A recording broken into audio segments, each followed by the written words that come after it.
And the COVID vaccine just days away from its expected arrival in West Michigan. Doctors will likely roll up their sleeves to get the vaccine early next week. New at 6 o'clock, News 8's Heather Walker is talking to a Spectrum Health doctor who's lining up for the shot. Spectrum is one of 5 sites in the state of Michigan receiving the vaccine. The infectious disease doctor that I spoke to says he's happy to get in line, adding if you want to take off your mask and get back to the things you enjoy, you should too. And I certainly will be getting in line as soon as possible to get the vaccine. Dr. Russell Lampin has dedicated much of his life to studying infectious diseases and says Spectrum Health is ready to distribute the vaccine. I mean, the process should be simple, and we vaccinate all of our employees every year for influenza. So, a mass vaccination campaign like this is something that we're familiar with. And much like the flu vaccine, there are few side effects. There's local tenderness or some discomfort at the site of the vaccination in your arm. There have been some reports of fatigue or muscle aches, some low-grade fevers. During the UK rollout this week, there were 2 reports of healthcare workers with severe allergies experiencing an allergic reaction to the vaccine. While that's being studied, people who have severe allergies are being advised not to take the Pfizer vaccine.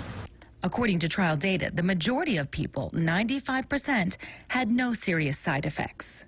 Are you worried at all about injecting this vaccine into your body? No, not at all. I think the benefits of being vaccinated far outweigh any concerns.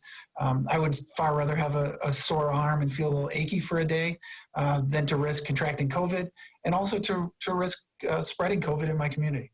Dr. Lampin says the name Operation Warp Speed is deceiving because while this vaccine was sped up in production, it went through the same safety protocols.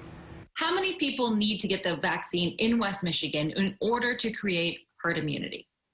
So this is somewhat of a unknown at this point. Most estimates would still hold that about 70% of the population. That means through natural infection or vaccine. When people begin to realize that if we want to put kids back in school, if we want to return to work safely, if we want to start going to sporting events and concerts and restaurants, that we're going to really have to drive down COVID rates, and that vaccination is the easiest and most effective way to do this. I think we'll continue to see increased acceptance in the community.